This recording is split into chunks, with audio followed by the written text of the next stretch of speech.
when it comes to the World Cup, it's not only about the game, isn't it?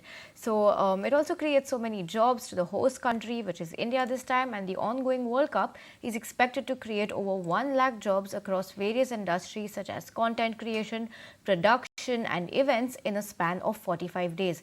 Hiring has also gone up by 20% versus last year.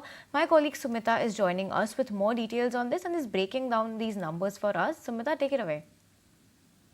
The ongoing World Cup will lead to the creation of over 1 lakh jobs over the 45-day period. That's according to some data that we've received from Team Lease. According to inputs shared also, the leading human resources company also states that overall hiring in the second half of this year will be up by 20%. And compared to around the same time last year, hiring saw an uptick of 10% last year. So this year's additional increase is primarily driven by robust domestic demand owing to easing inflation and green shoots appearing in rural markets and of course the World Cup.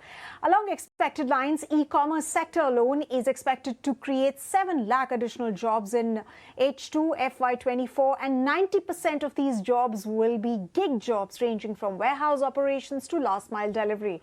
The remaining 10% jobs are support functions. Flipkart, for instance, talking of e-commerce companies, Flipkart will generate around 1 lakh jobs that it says will be created through its fulfillment and sortation centers and delivery hubs across the country as it plans to deliver 4,000 shipments to even the remotest parts of the country. But coming back to jobs spurred by a World Cup, in fact, the 1 lakh plus jobs estimate is driven by local phenomena around match days in cities where matches are scheduled to take place with respect to demand for workers in hospitality, merchandising, facility management, field sales, etc.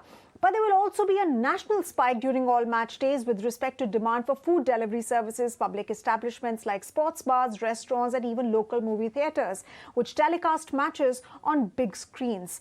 And job creation will not be limited to the usual sectors like delivery, transportation and hospitality, but new profiles are seeing a spurt as well. For instance, social media and content creation, bloggers, social media managers, merchandising and sponsorship, design, production and distribution of sponsorship, merchandise materials.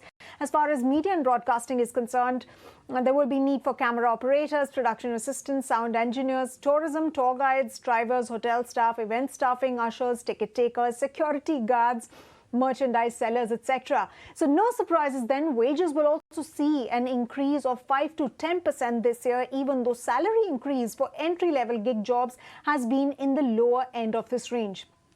Although incentive-based payouts work better, and more firms hence are offering insurance coverage plans for this set of people.